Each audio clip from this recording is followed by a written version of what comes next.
Welcome to the Strategic Project Leader, where we help you leverage strategic project management so you can achieve your goals. Now, here's your host, Fola Alabi. Hello, good morning, and welcome to the Strategic Project Leader, where we help you go further, faster in business and beyond. We are coming at you live from the SBO studio in 𝗘𝗃𝗵𝗴, and I am your wonderful host, Fola Alabi of 𝗘𝗃𝗵𝗵, your award-winning business leader, global peak performance coach, and a project management consultant. I specialize in helping organizations and driven professionals and entrepreneurs achieve their goals to accelerate their business and careers, to increase their income, to impact and amplify their success. That's right. It's all with my superpowers, which is strategic project management. Today is going to be fun because we're going to be talking about stakeholder management. This is a topic that a lot of PMs, even leaders, kind of just put on the sideline because they feel that, yes, I think I can deal with the cost. I can deal with the, everything else. We just think about return on investment. But what about the people? Stakeholder management is one piece that can actually derail your project 100%.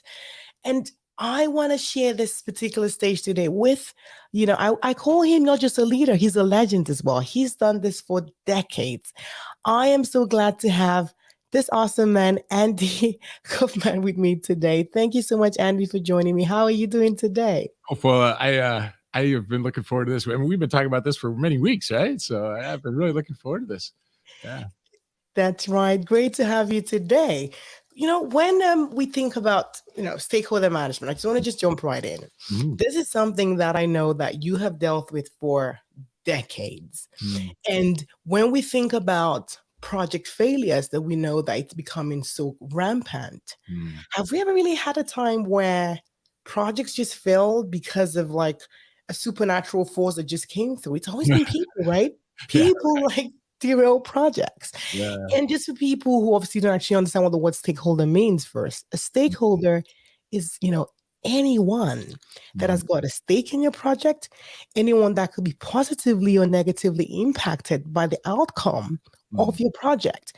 At times it could even be, that user down the road that you feel, oh no, I think that person, their influence is not that, done that much, but they can actually derail your project. So, Andy, when we think about stakeholder management, first off, what should we be thinking about as leaders in project management?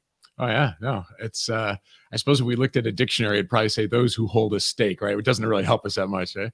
But it's interesting how I think if you'd have asked me early on my career, I would have said, it's the people we are impacting, which is true. I mean, that's certainly part of it.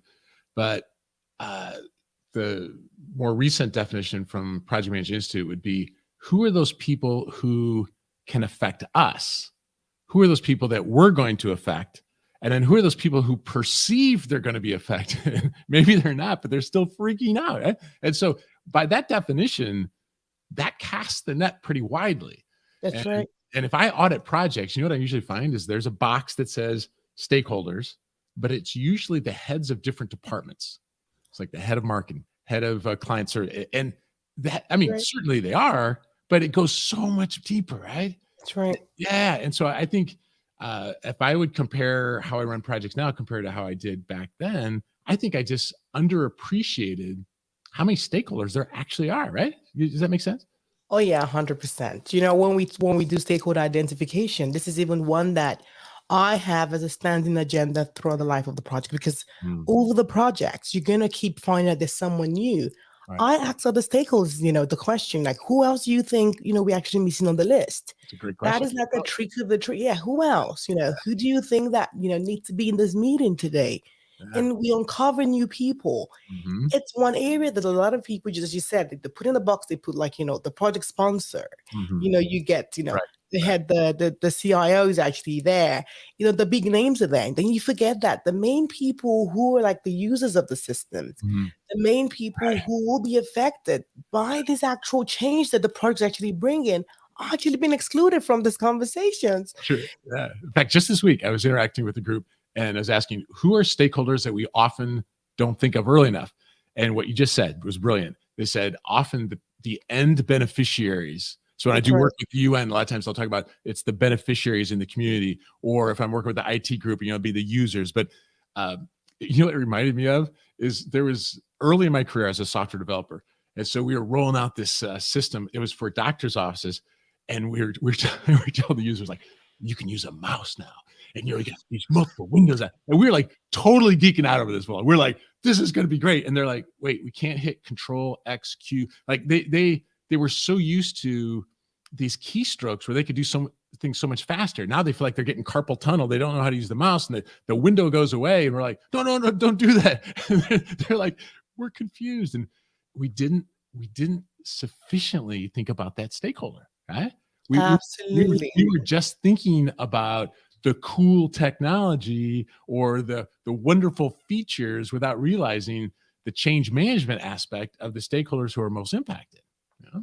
No, you hit that right. Another piece that I have also found is there's been like this, I'll call it iterative stakeholder management. Have you ever heard of that? Mm-hmm. Where they only bring in the stakeholders when they need them.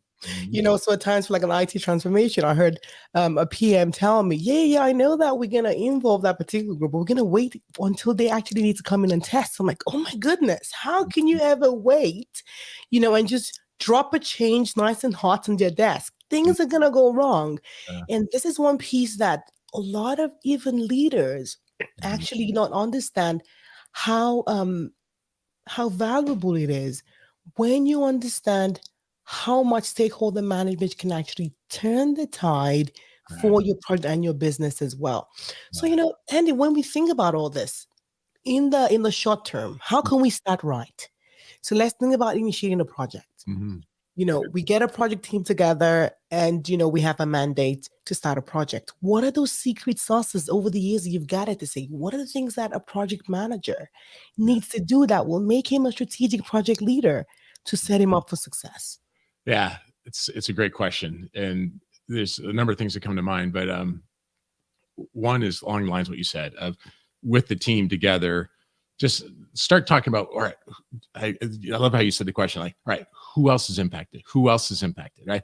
And then when you're talking with those people, hey, do you know anybody else who's impacted, right? So there's a reason why Project Management Institute has put identify stakeholders way out and initiating, just like you said, because the sooner we can understand that, the other part, which gets more to the mission of this show, which is the strategic part, because just putting somebody in a stakeholder register doesn't make you a strategic project leader, right? At all. At all. Right? At all. So the strategic project leader is more along the lines of, just because I identified them doesn't mean I'm managing their expectations. And I've for a long time now, Fola, and I had to learn this the hard way, is that the dirty little secret of business is that everything's done on relationships. Right? Everything's done in relationships, and we know that networking is important if you're looking for a job, right? That's pretty obvious. But what we don't often realize is how much networking or relationship building is critical to strategic project management.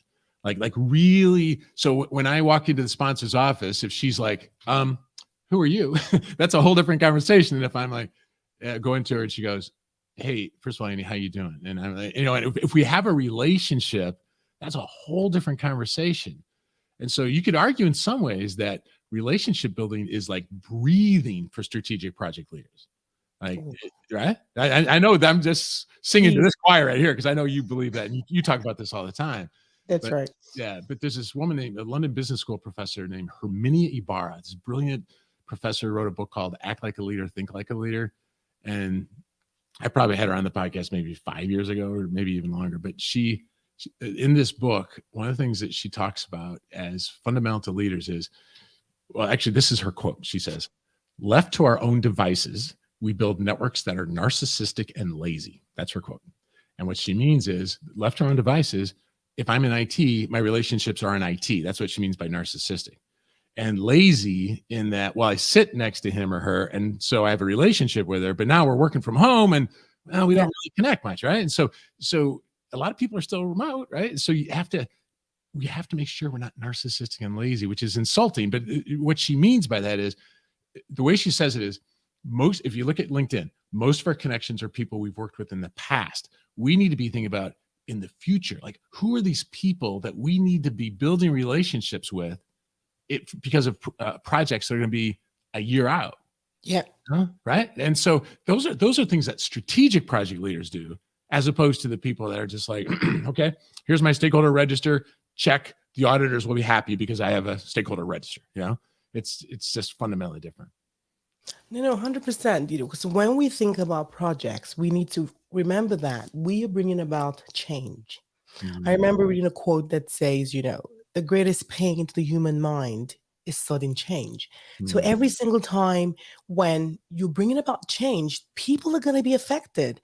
People are the ones that are going to be using the systems. You're going to be the ones that are going to be testing things out. So managing these relationships, as Andy has said, is absolutely critical to ensure that you achieve success. Because I say that is no problem that cannot be solved as long as you know it.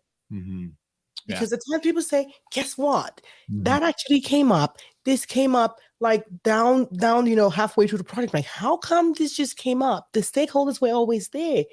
You never identified them, right? You cannot manage what you obviously don't know.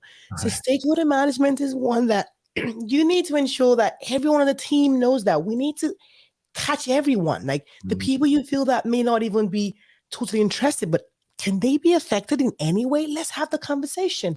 Let's bring them in, earlier on. And even if they say, oh, I think it doesn't really affect me, that's better. You are being proactive because what moves you from being a strategic, a project manager to become strategic, it means you're thinking beyond just the mundane, right? And now I want to dive into relationships because you hit that really, really, really hard. How can we build relationships, especially when you have like a difficult stakeholder? Because at times we know that, life doesn't just happen the way we obviously want. There are times where we've identified the stakeholders. We've probably profiled them. We know that their impact is it's huge. Their influence is huge as well on our project. However, this actual leader isn't maybe one that wants to bulge in a change or, when it comes to cost. How have you, I know you've worked with the UN. How have you been able to influence great leaders to come on board and take your idea on? Yeah, a number of things come to mind, but it is interesting how, so I'll share kind of a tactical thing and then kind of a bigger, more strategic thing. A tactical thing that I've learned just within the last couple of months is, it was from a book on persuasion.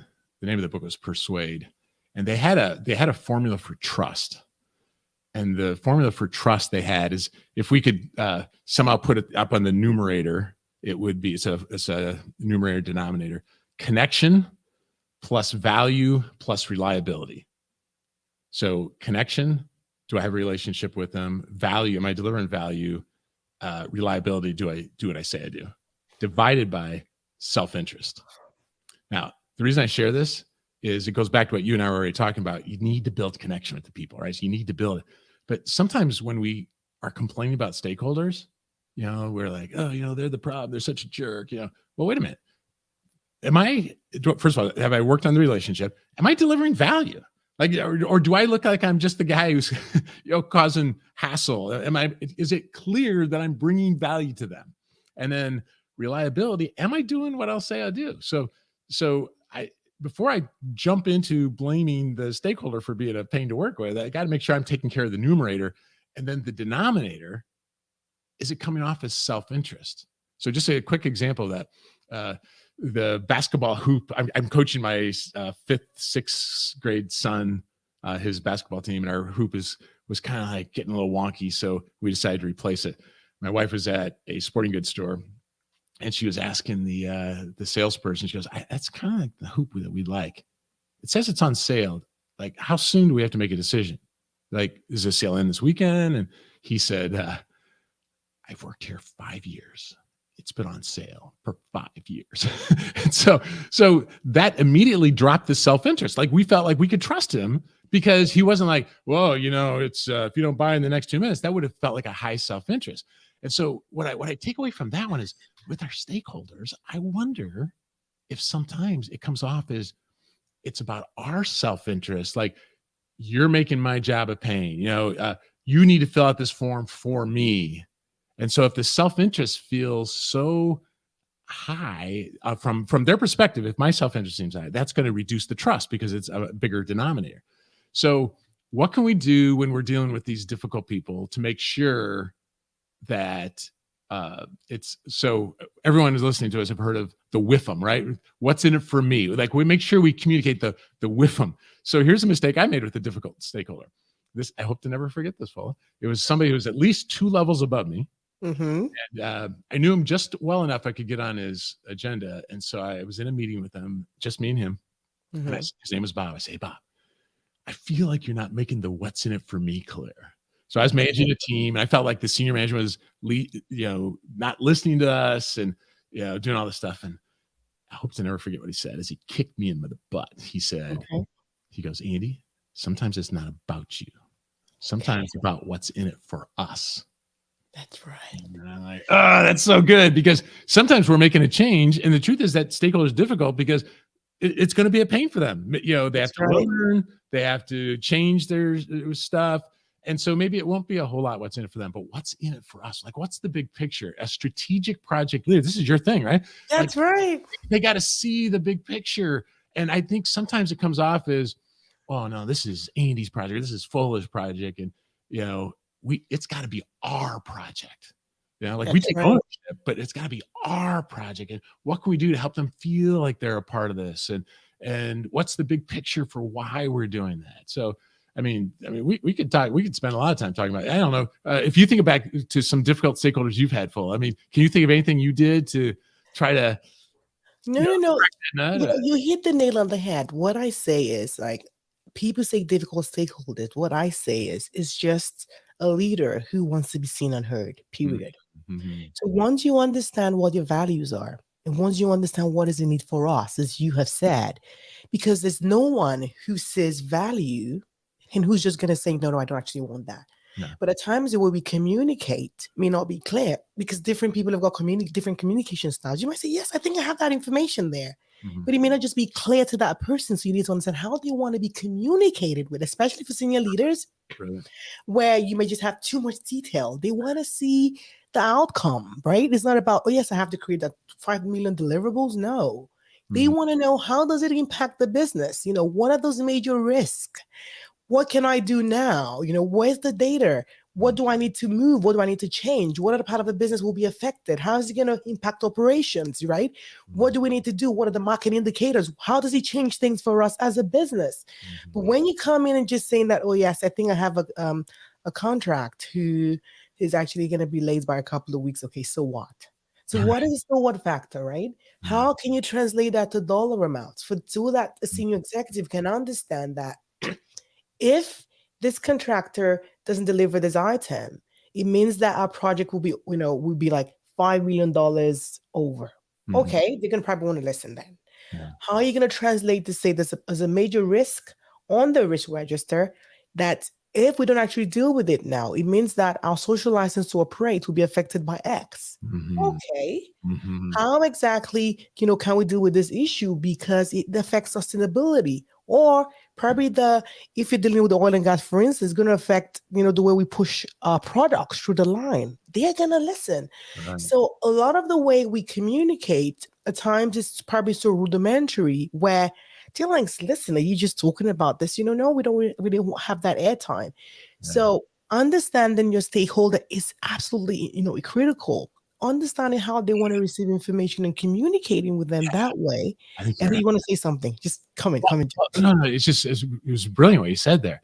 And it's interesting that I think it was Peter Bregman's book. So I interviewed Peter and his co-author. They wrote a book called You Can Change Other People, which sounds terrible, doesn't it? It sounds arrogant.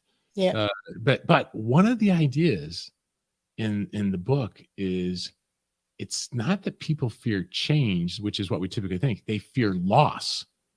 And so, give somebody a $10,000 raise, they can deal with that change. Right. But it's loss. And if we don't do what you were just talking about, if we don't really try to frame it from a strategic business perspective, if we don't think of it as from our lens, but if we don't think of it from their lens and we only think of it from our lens, we're going to miss the fact that to them, there's some version of loss here.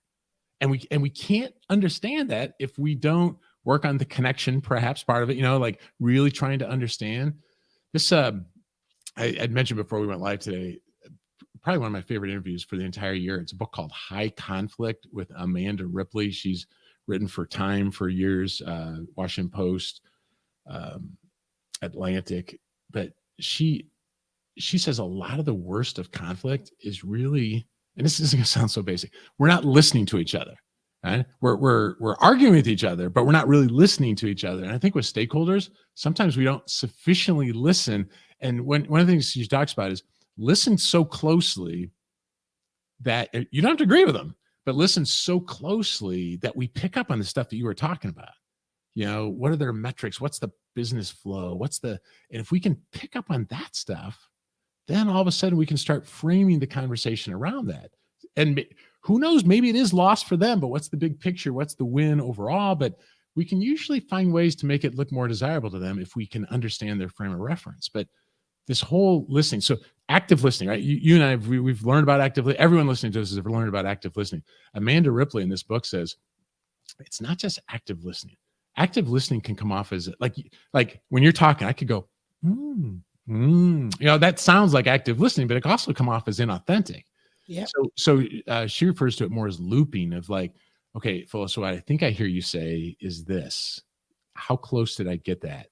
And then a person comes back and says, well, no, that's not quite it. And say, all right, so to make sure I'm on the same page. And when we loop it like that, they can tell. She says, don't just listen, show them that you're listening, which I think is interesting, right? So that might be taking notes and just say, this is what I have. And I think with strategic stakeholder management, we don't do enough of that, and this guy named Tim David, he wrote a book on influence. He told me, when in doubt, assume that people want to be listened to, appreciated, and loved.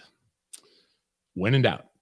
And, so if you're a really difficult stakeholder, maybe love is not what we're worried about right now. But this listen to. Definitely, Andy. People want to be loved, though. But they do. But one of the most loving thing we can do these days is actually to listen. Truly listen. And I can even appreciate this person, even if I don't agree with them, right?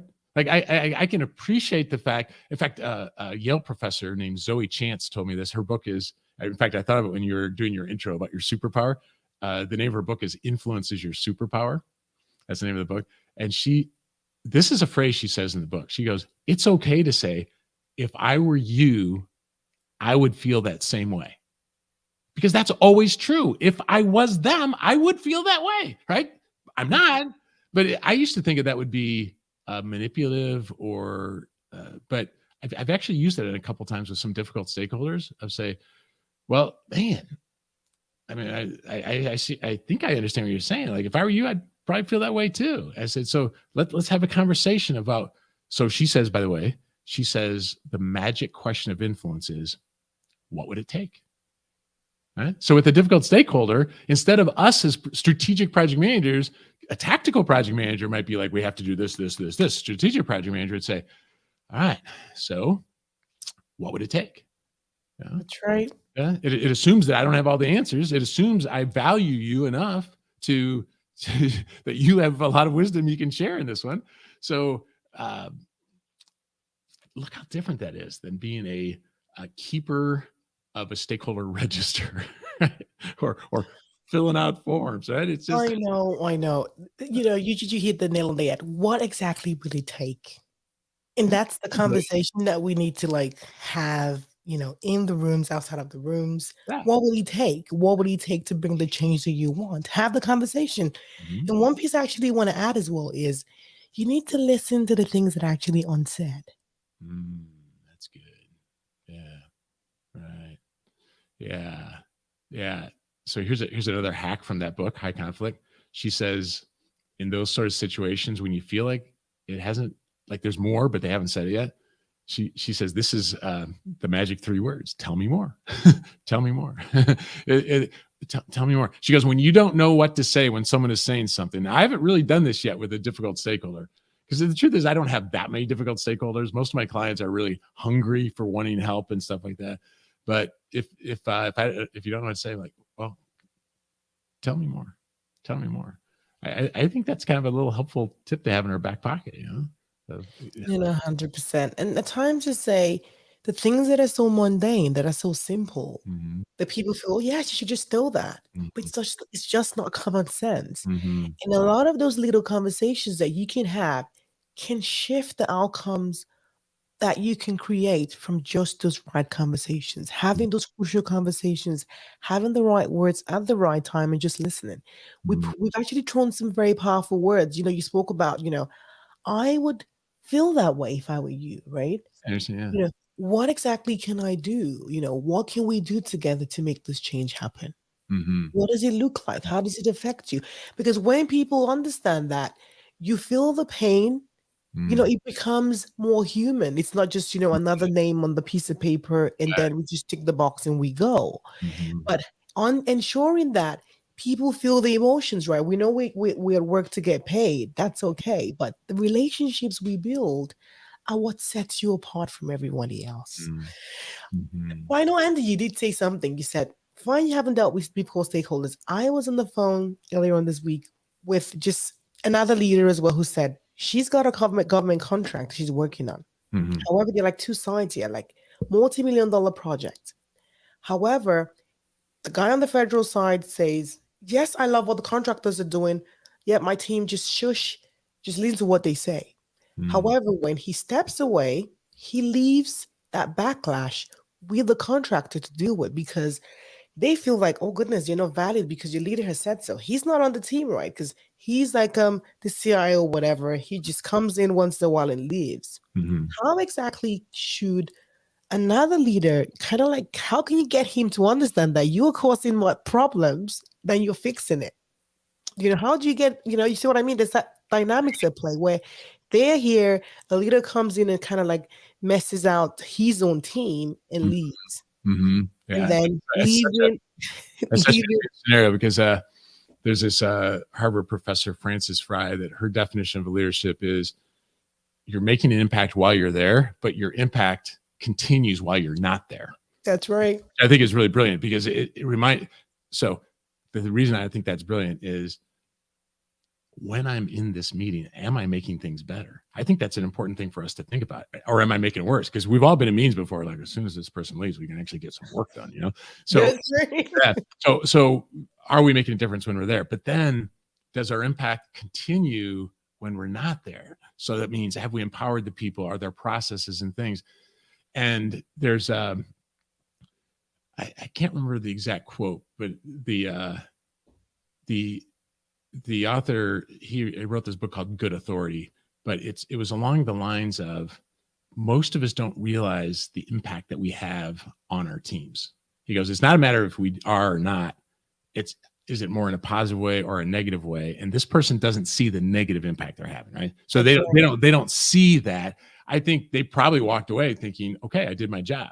I think a lot of sponsors don't even know what they're supposed to do. I'm signing forms, but truthfully, they don't know what they're supposed to be doing. So one of the things I have found that helped me as I was growing in my career in this one, as well as when I'm coaching people, is I don't think we ask enough.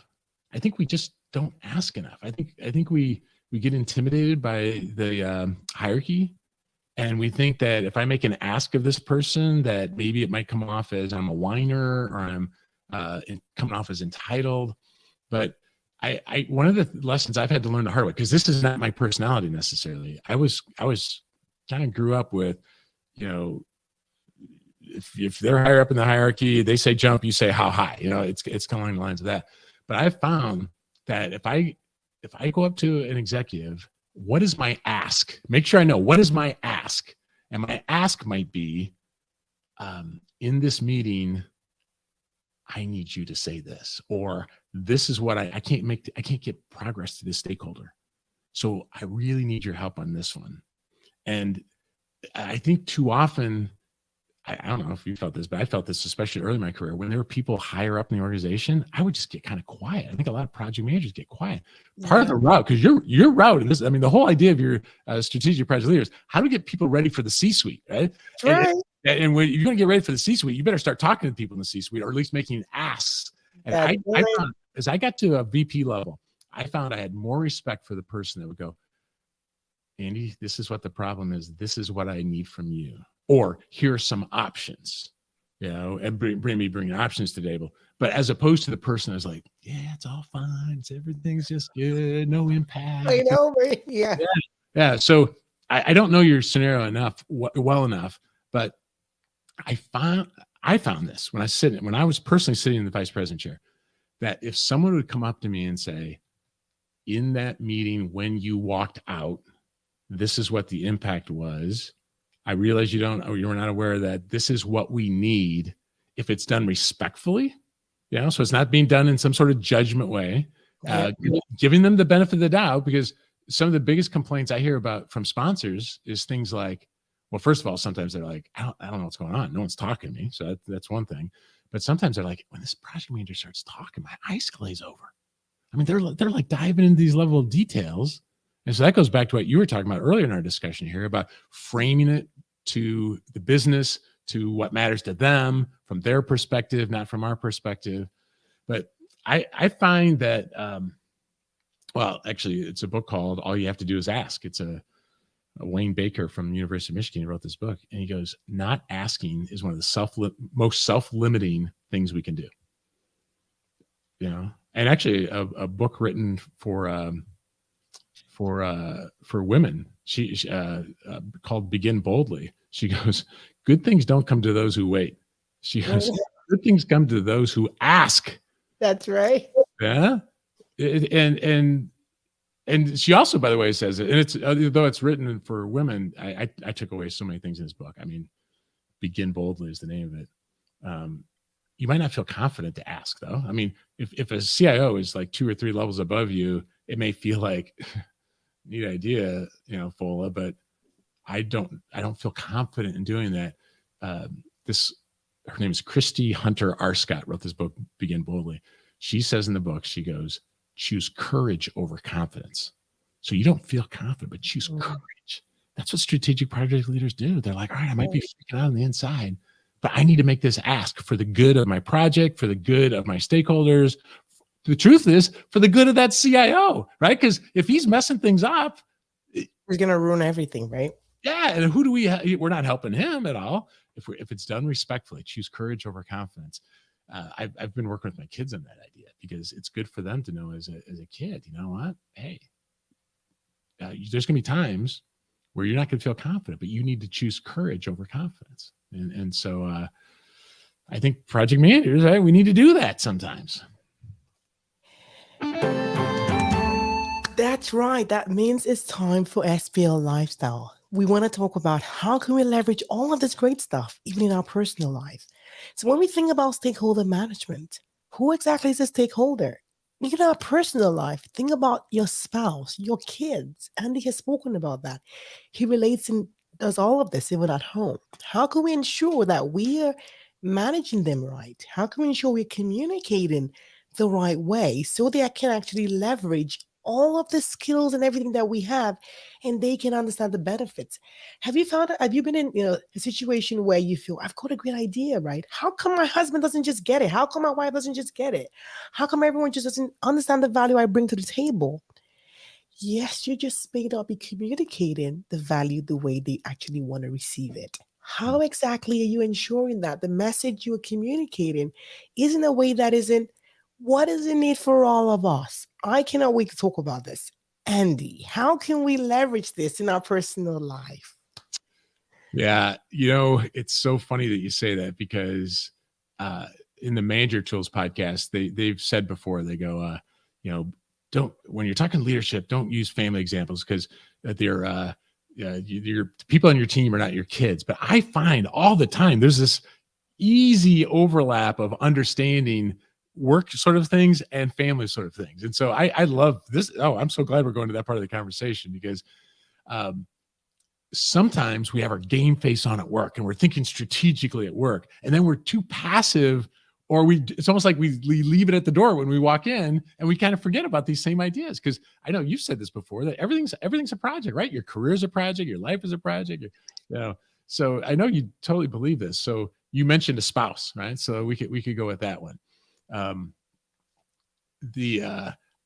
just as I wouldn't want to do this if you and I were talking at work, I wouldn't be like, oh yeah, what's that? Fola? Yeah. Right. Probably not a good idea at home, right? That's So, right. so this is going to sound like a wacky idea. This is going to sound like a crazy idea, but I learned this from a clinical psychiatrist named Mark Goulston, and he was in private practice working on really difficult cases for many years of his life, and then he takes his ideas and he applies it to the workplace. And so Mark says, when someone is just ranting, like let's say it's in the workplace, someone's just ranting. If they're like Fola and then this and this, what would be tempting for you to do, Fola, if somebody's ranting? Not necessarily on your best days, but on your worst days. What do you think? Pretty much me just shut down. You know what I mean? You just like, just pull wall of defense, right? Yeah, right. Yeah. And so even if you don't go, you're an idiot back, right? Our body language just leaks. You're an idiot.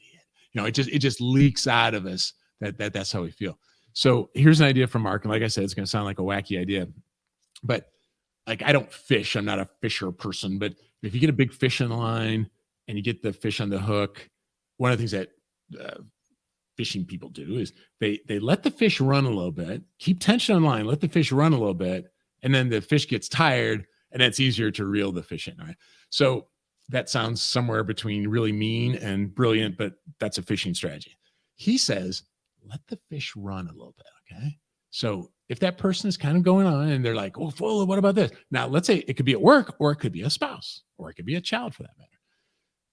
He says one way to let the fish run, this is going to sound crazy, but he says, stare at their left eye. Stare at their left eye.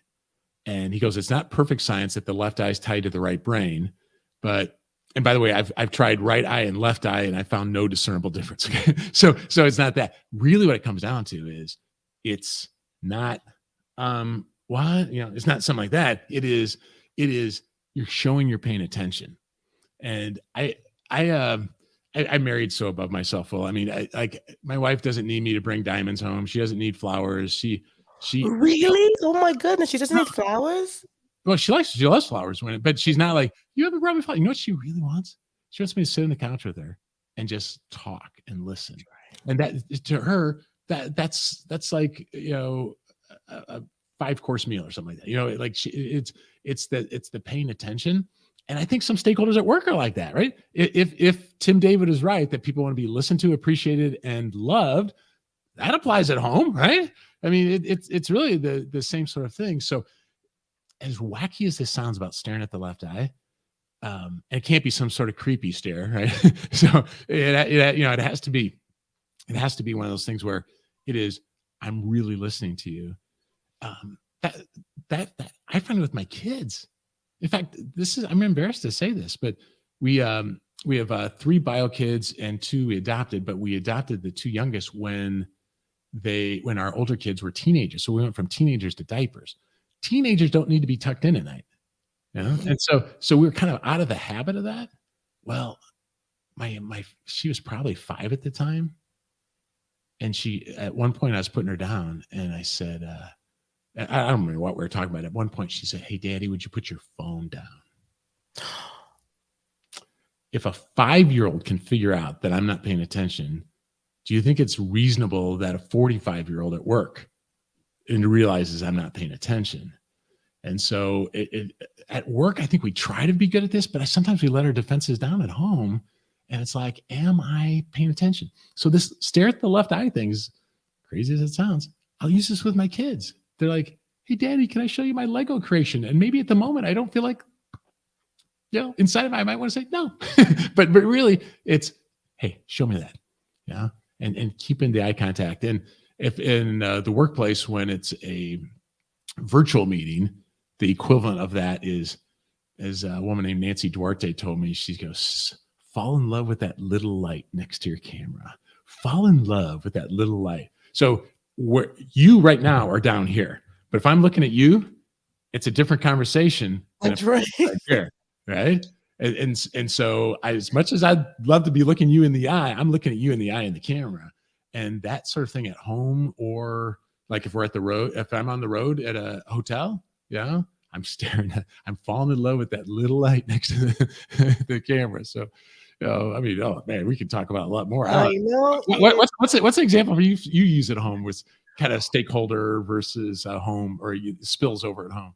Pretty much, I talk about this because everything I use at work, I use at home. And, even if you bring my 6-year-old, she can like define projects and stakeholder management. We talk about it all the time. Way to go. That's awesome. You see what I mean? Because really it's like just so transferable. So from, how we communicate, and even at times I tell my oldest son, I'm like, are you sure that what you really wanted? You act the right way because you're talking to your 4-year-old. You know what I mean? So like, he's like, oh, I never thought about it that way. I just did what I was meant to do. I'm like, well, yeah, that's stakeholder management here. So we laugh about it. But the fact is that just getting them to start getting all of this great stuff in these jewels, I call them, earlier on in life, when they get into the workplace, when they're back in university, they can achieve their goals so easily because projects change. Goals, need to change, they're all the same. We use the same principles, and then it just becomes like, next to it's just normal for them. And we can go on forever. It's just been a great pleasure. I want to just ask, what exactly are those, the summary, the key takeaway, like the top 3 things that you want our listeners to take away today?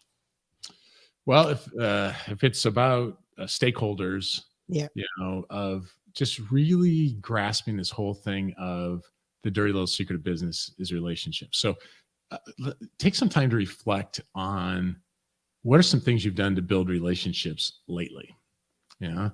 And like when I think at home, it's like, when was the last time I took my wife out on a date, right? Well, when is the last time we took a stakeholder out on a date, so to speak? When is the last time we had a cup of coffee with them? And it wasn't about, I need this from you, And so I think it's difficult to do that, but it's good to reflect on. And then is there something that I could be doing to better appreciate their position? Like, especially for the more difficult stakeholders, am I really trying to understand their position? Am I really trying? So kind of thinking through the interactions of, am I summarizing their position? I don't have to agree with them, but am I really paying attention? And there's this thing called Rappaport's rules for conversation. And one of Rappaport's rules for conversation is be able to state someone's position so well that they'd go, I wish I would have said it that way. I mean, I think too often we litigate people. We're like, well, I believe what you're saying is you think we're idiots. And we're no. Yeah. So be able to state their position. And I think there's so many other things I think about, but how about this one? And this is a point that I thought you made brilliantly, is that we have more stakeholders than we think. And so a very practical thing you could do with the team starting on Monday would be, who else haven't we brought into this conversation? Who else could be impacted, or who could impact us? Like, who is it that's out there that could speed things up, or who is it that's out there that could slow us down? I think this idea of who else, and I think that's exactly how you said it, Fola, and I think it's brilliant. Who else? There's more people out there. Actually, I have one client in the Chicago area who they justify the entire cost of their project management training on that one point. They say, anybody that goes through this training, we want it pounded into them that you're impacting more people than you realize. So the answer isn't don't, because you are. So the answer is we need to recognize it. And like you said earlier, bring them in earlier. Don't wait until, who's ever met the stakeholder that likes to be blindsided? Nobody does. So we've got more of them out there. Build relationships. Reflect. Are we truly showing that we are listening? The really difficult one. Goodness, I cannot thank you enough, Andy. We spoke about trust. We've spoken about connections, values, reliability, building relationships. There's just so much to unpack there. We spoke about the fact that you should not just glaze over things, just take action. Have those conversations. Ask your team continuously, who else can we connect with? Who can we be talking to? But there's one piece that I want our listeners to take away today, especially for those aspiring project managers or the very younger ones. There's nothing wrong with asking those questions to the higher ups. Because if you want to create a path to C-suite, if you want to become a strategic project leader, it means that you should be able to have those crucial conversations, right? Mm-hmm. You need to be able to prep your stakeholders even ahead of time for them to know this is what's coming, because no one wants to be blindsided.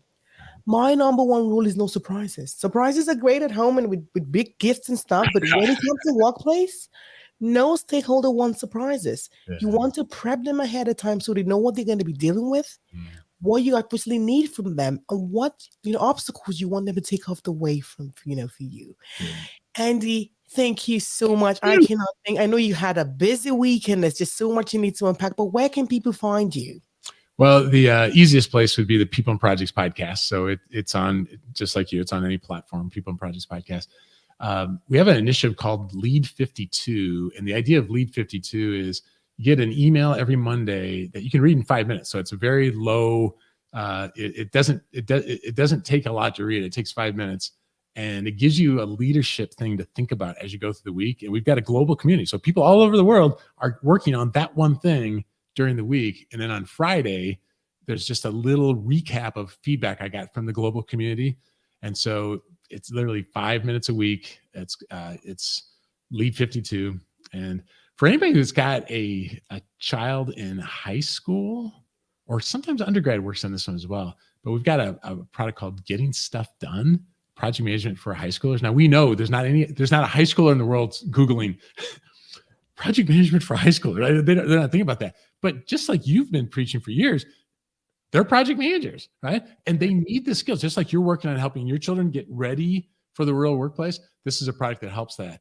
And so you've got a link for that. And so I would encourage anybody who's got a high schooler to think about that idea, to set them up to be a strategic project leader, thinking like one, even when people think, oh, they're not ready for that. I'm telling you, we've gotten great feedback from this. It helps them with their school, takes some stress away, help them thrive while they're schooling, and sets them up for success when they hit the workplace. So those would be a couple examples. Fantastic. All of this are going to be in the show notes and the comments as well. I want to say thank you once again for leaving everything else to spend your morning with us. And above all, I want to thank our sponsor, the Strategic Project Leader Inc., for sponsoring this episode. Thank you for joining us. Let's continue the conversation over at sbopodcast.com. I hope you found this particular episode valuable. Tell a friend, share with a colleague. Let someone know that you've actually learned something great today. And above all, in the comments, let us know one key takeaway that you're going to be applying for a chance to be featured in one of our upcoming episodes. So you don't want to miss that. I want to thank everyone for listening. Remember, you are your life's project manager, and you are the most important project you will ever work on. Take action today and execute right, because the life you crave is just one project away. Manage it right, like a strategic project leader, and you will amplify your success, increase your impact, your income, and the value you want. Do not forget, set your reminders, same time next week, Saturday, 11 o'clock Eastern Standard Time. We will be here. We will be sharing, and you definitely do not want to miss it, because there's going to be so much more to obviously uncover. Thank you once again, Andy. I appreciate you for being here, and I cannot wait.